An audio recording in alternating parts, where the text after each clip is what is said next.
Good evening to one and all of you. We have two special guests with us. They are from Voluntary Health Services, which is a very famous hospital and clinical setup in the Chennai city. We have Dr. Parthasarathy, the head of Ophthalmology in VHS Hospital, and also he is a committee member of the VHS Trust. And also we have Mrs. Ajitha, she's head of the lowvision clinic from VHS. Thank you, Hearty welcome to both of you. Thank you for your time.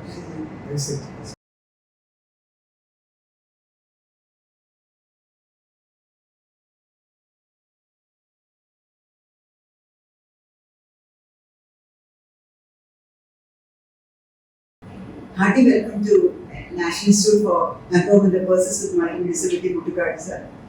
We are very happy to have you both here. Sir, as an ophthalmologist working in VHS since 1988, what are the conditions you have come across in visual impairments? Thank you for the question. It's an excellent question. Visual impairment is one problem which straddles the entire age group, right from the time a child is born through the formative years, adolescence, then presbyopic age 40 plus, thereafter 60 and above. Age itself causes certain visual impairments. Plus, on top of that, there are other systemic conditions which can also impair. Commonly in our country, diabetes, glaucoma, cataract, uncorrected refractive errors, retinal problems. These are the common conditions. If routine examination is done periodically, depending on the age, 87% of our common conditions are usually covered. Now, with special reference to the pediatric group, which is the group which your institution is taking care of, we come across a lot of problems, including congenital cataract, retinopathy of prematurity, one eye refractive error, minor conditions like nasolacrimal duct problem, but most common amongst all is uncorrected refractive errors. In spite of so much development in our country, lack of awareness and the need to get a periodic checkup is making a major problem for these kids. And I think together society must evolve a mechanism to make sure they don't get affected, because kids are the future of. So we actually found that in our population, we found that there are children whose hypermetropia has been missed so many times. And what do you think about that? So there are two reasons why hypermetropia is often missed. See, when a child grows, if it is myopic, it doesn't go beyond the 7 an object falls on the ground. It does not know where it is. But hyperopes know where they are, but they don't know that they are focusing. Invariably, one eye's focus is well, because one eye has a relatively lower power. The other eye does not focus at all. And the brain requires both the inputs from both the eyes between the age of 6 weeks and 6 months for the central vision to develop. If that age is missed, then that is the reason why later on children come back with at least one eye problem. Although we do our best to try and rehabilitate them, it's a challenge. So my advice is hyperopia does not show up to the patient. So parents, even if they are sure that their kids can see, must make it a practice to get their kids tested right from birth, at least twice or thrice within the first year. And thereafter, if no other problem is there, at least an annual examination till 6 years is definitely necessary. So you are right, hyperopia is often missed compared to myopia. So we have many children with prematurity, born before 32 weeks of pregnancy, and if it is an eye screening is not done, we found that the retinopathy of prematurity was missed. So can you just enlighten on ROPs, retinopathy of prematurity? So as a pediatrician, you may be even bit more aware of the way tissues develop. The retinal cells, the immature retinal cells have to mature. And because these kids are born preterm and low birth weight, plus they need to keep them in incubators with oxygen, they invariably have a situation where the immature cells continue to remain immature. They have to mature. If they don't mature, then they can produce a lot of complications, including retinal detachment. So I think it is mandatory whether the child is preterm or not, at the time of birth, to have a pediatrician. The pediatrician should get an ophthalmologist to come and check the child. Just knowing whether the child is able to see light or follow light sometimes does not help. Many times that is sufficient. But especially if there are high risk factors, it's mandatory to have them screened. Because the blindness is definitely preventable thanks to 2-3 things. One, we now have a camera, an ROP camera, which does not require any cooperation from the child. A technician can do it. And it is better than even doing an indirect ophthalmoscopy, which is how pediatricians used to examine. Once we know that it is there, then we can stage that ROP. And depending on the stage, appropriate treatment is given. As in most diseases, they are picked up at stage 1 or stage 2. Definitely, these kids can be prevented from going blind due to ROP. It's an extremely preventable condition, most important preventable condition. And the pediatrician and the ophthalmologist must go hand in hand to prevent this. Doctor, we have children born out of rubella syndrome, congenital rubella syndrome, and they are born with eye problem, hearing impairment, and a hole in the heart. Like congenital heart disorders. In that, we found that majority of the cases are cataract, born with a cataract. A few of them with glaucoma. So, what kind of treatment can be given in this? The pediatric ophthalmology has gone leaps and bounds today. But in all instances, it is discovered early, the disease is detected early. Congenital glaucoma, as well as pediatric cataracts, are treated. The problem with pediatric cataracts, especially if it is unilateral, is that if they are not treated on time, then the macular development gets delayed. And once it crosses a critical age limit, even if cataract is done with IOL implantation also, even then the central vision does not develop optimally. So my suggestion is that given the advances, if it is in a rural place, somebody discovers pediatric child born with cataract, rubella syndrome and things like that, they need tertiary care. It is not advisable to treat them in any center just now, because it's a very specialized care. So glaucoma, sir, whether it is operable or congenital glaucoma, like nystagmus, fortunately is very rare.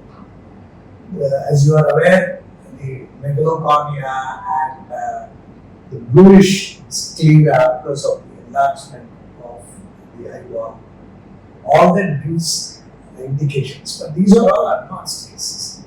So, at a very, very early stage, to detect glaucoma, congenital glaucoma is very difficult. But that is the reason why I said today we now have devices which can measure pressure with devices where the child doesn't have to go up. These are air pressure based devices. Puff of air gets reflected and the sensor detects the effort that is required to flatten a given surface area. And that then has a software which can actually tell us what it is. But pressure is not the only indicator.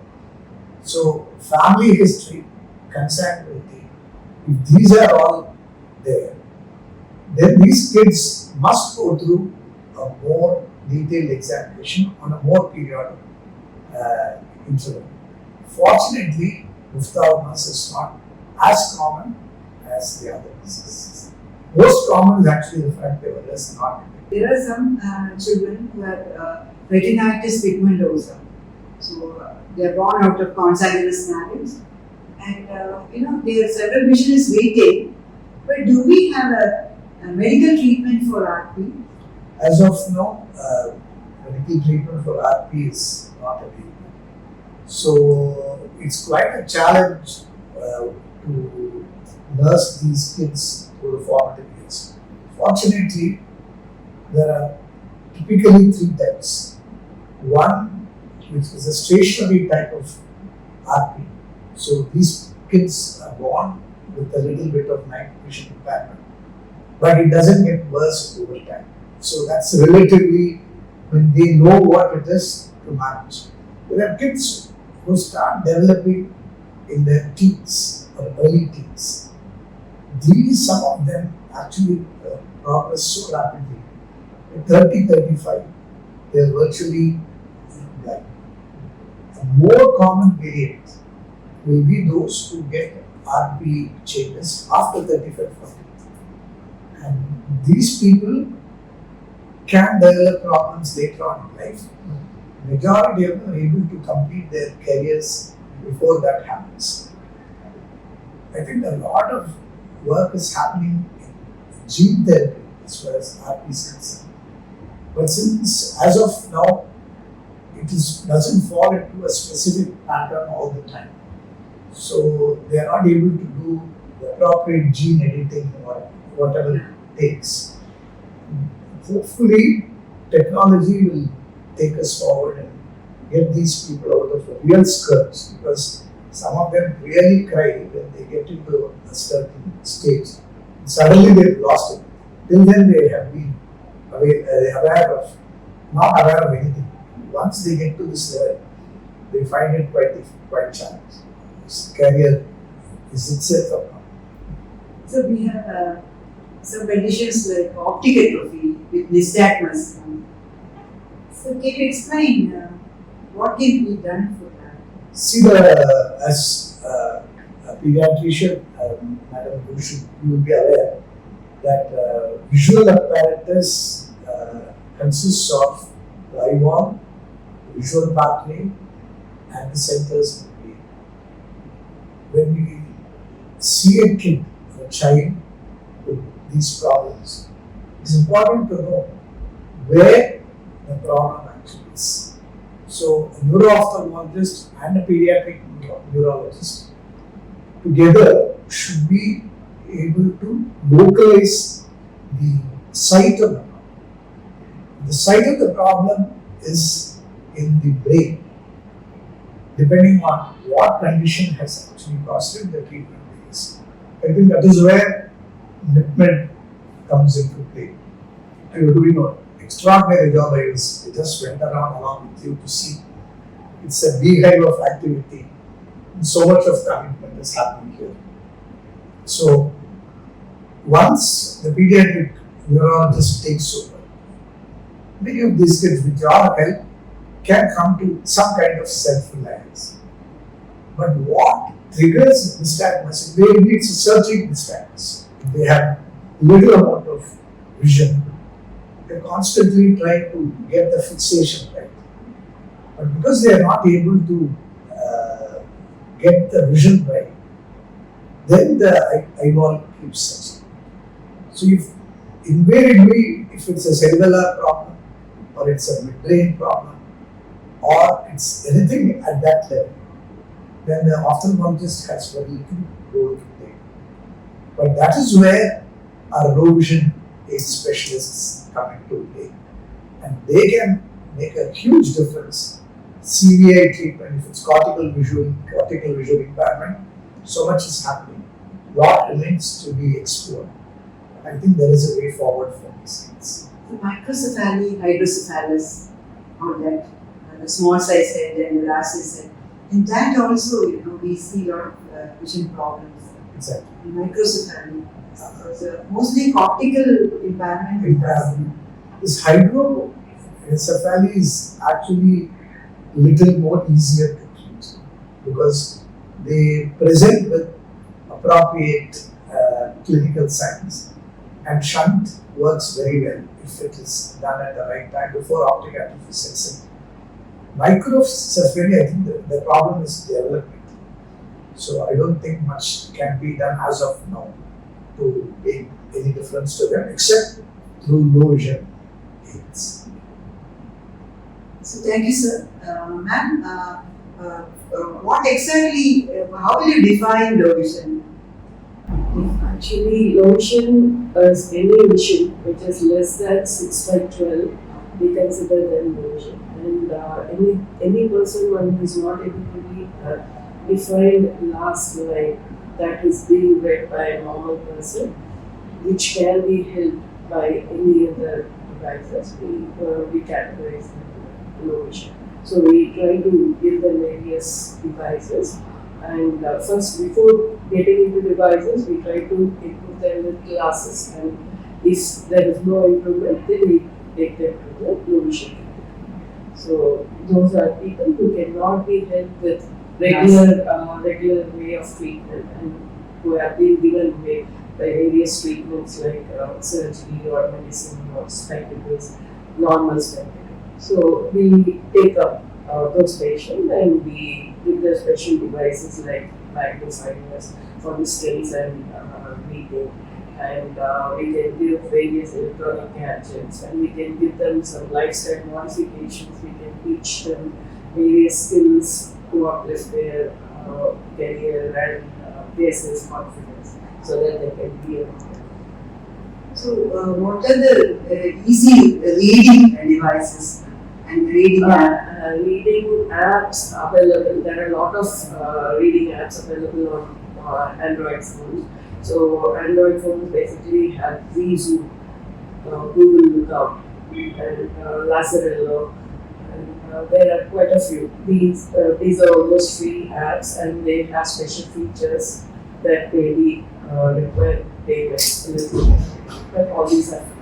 So they magnify the text, and there are text-to-speech software in the phone, and JAWS and NVDA for the computer users. So JAWS will help them to access all the Word and Microsoft Excel and all that. So we have a specialized training center at VHS, which will train them to use all those. It's job access with speech. So, and another software is non-visual desktop access. That is a free source. So JAWS is a paid source. So free source, anybody can access that. So that can be used for general screen reading. So what is this IQ, NIEPMD? What is what Those are digital magnifier. NIEPMD is a digital magnifier, and we have various sizes depending on the panel. So 3.5 inch, 4.3 and 5 inch panels. So a 5 inch panel can give a larger exposure of the text. So it magnifies the text basically. It can be used by any person. If you just on it, and it has various other features like contrast enhancement, reverse contrast, and it can magnify to 2x approximately. So it doesn't require internet basically, but these mobile apps require an internet. So the places where internet access is not there, this is going to be very useful. So for CTV, some low vision device, what is that? Yeah, it is a CT. It's called CTV. It's a binocular telescope actually. So it's a Galilean model. So it's a combination of a convex and a concave lens. So once they wear it and it has a focusing knob on the side. So the one who is not able to see the TV clearly, basically they approach us for not able to see the TV. So we give this and they are very happy. They can nowadays we are prescribing for students also who require for computer use the same device. When focusing it for near, they are very happy about using it for screen purpose basically. So we have prescribed one of the IIT student and he's very happy. He couldn't see the screen properly and the CTV helped actually. So, how much is the cost for the CTV? CTV is 3,500. So we have heard, ma'am, and I also came to the function. You have distributed smart glasses to people. So can you just tell us about something about the smart glasses? Smart vision glasses is an electronic device that is given basically for totally blind, and a person whose quality of reading is not good. One who seeks scribe for usually writing the exams or reading their preparatory notes. So for that person, it has basically 5 features and even more now in the advanced version. Earlier it used to come with a wire, now it is a wireless model also. And it tells the things around and it reads the text which is being projected in front of it. It guides the person when in mobility training. And it can tell the face of the person when the person is stored already. When the person next time when he comes, it will tell the person's name, age, approximate age, and what color of dress, everything, all the details will be there. And currency detection also can be done. And you can store some of the reading materials in the bookshelf mode now, the latest advancement. Like even more advanced one for partially sighted also has come now. It's called auravision. So a person who has minimum of 3/16 vision and has difficulty in field of vision and a central scrotum also. It's really effective. It's virtual reality based device. So that is also, What's the name of it? auravision. AURA. Auravision. So that is also there at VHS. What is the cost? That is one lot. Money. And So the like smart the mobility cane what we have. We have smart cane also. We have a smart cane that will vibrate when the person encounters a hurdle while walking. It can be either attached to a white cane or held separately. And for children with dyslexia, when there was an optometrist who came here from abroad, she said, this child will definitely gain in reading if you put a light yellow or light green transparent sheet over the reading material.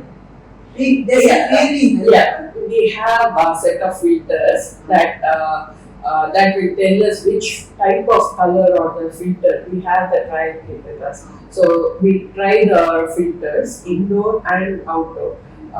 It will help the person to enhance the contrast, the background contrast or the letter contrast, and we have various options of that in that pocket digital magnifier also, which I mentioned. So this filters also help them actually. Placing a filter also on their face or on the book. Either way. Ma'am, the filter material, what is it actually? How can we buy it? Glasses. We can make glasses out of those filters so that they can wear it and use. So that will help them actually. Actually, ma'am, when the optometrist from foreign country said you can use a sheet, with this green, light green and a light yellow color. Yeah, that can a cellophane paper sort of sheets actually. Sheets are there. So that also can be used. What about field expanders, ma'am?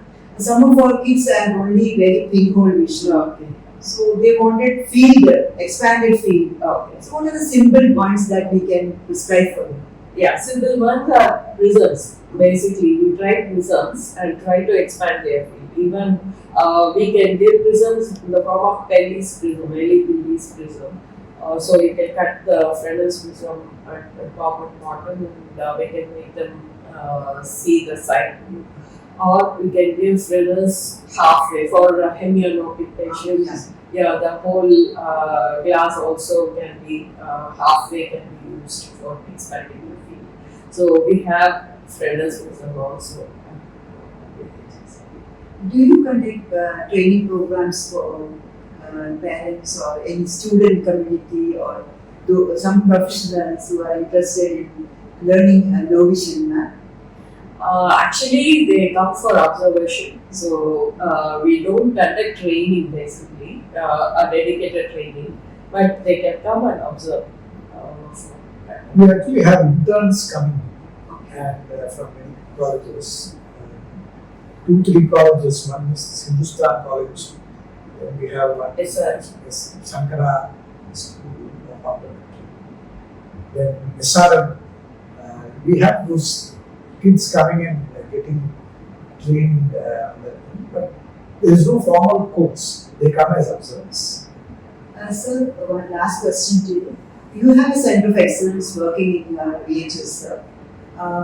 So, what kind of diseases you are looking into? So, the Center of Excellence for Rare Diseases is a very unique center. It was started by my director, Suresh, who is a fetal medicine specialist. And very many years ago, there are these children with enzyme deficiencies, various kinds of enzyme deficiencies. And some of them can be made to survive apparently with a replacement. So, but it was a very costly affair, giving them a lifelong. So they started a center of excellence for rare diseases, so that a focused approach to treat these kids can happen. Primary approach is to replace them and get sponsors to do the replacement. Because I think an annual replacement cost goes way beyond an average person's budget. In a family of 4, with one person requiring enzyme deficiency, really challenged economically, they will not find it. So these kids are now being able to survive by giving them lifelong replacement. Alongside, many of these kids, as you will definitely be more aware than me, have a lot of systemic manifestations. So the entire gamut of systemic disabilities are attended to. There is one small general rehab center which VHS runs called Samhita, where they identify these kids and put them through this training. And kids with specific eye issues, they are then referred to us. Wherever we can treat, we treat them. Wherever is beyond treatment, we see how we can rehabilitate. So we have a case of storage disorder, lipofuscinosis. So the girl is 11 years old, is slowly deteriorating in her vision. Will it be possible to do anything? Yeah, if you can share the details, I'll definitely talk to you about this and then get back to you. But actually, the eye vision is the problem for her now. We'll definitely look at it. Either the child can come or we can find a method of reaching here and then do the screening here itself and see what Ajitha will try and organize. We'll definitely. So, anything else? Any other points which I have missed? You want to elaborate? My take-home message is a lot of eye problems, blindness, which are being missed, can be detected by just a periodic examination. Assuming that the child is normal just because they can see does not always mean that both the eyes are. So my take-home message is regular examination. So even the visual remote potential, so do you have that? Yes, we have. we have EP tests, we have a good neurology department. What any final message you want? Yeah, final message would be actually when a person is given away by various treatments, let them not ignore that person. Let them come out of the shell and let them explore the world by whatever little vision they have. We can enhance them by getting them to our clinic and by various gadgets. I will add to what Ajitha says. Parents no longer have to fret that their child cannot see and feel dejected. There is life beyond impairment, and all that it takes is effort, painstaking effort. Together, I think we can make that happen. So wonderful. We are really very thankful to Dr. Parthasarathy and Mrs. Ajitha ma'am from Voluntary Health Services. Thank you for your time, sir. It will be very useful for every one of us, the professionals working here, and also the parents and the persons with disabilities who are here and who are attending our. It was a pleasure to have interacted with you. Look forward to further interactions. Thank you. Thank you.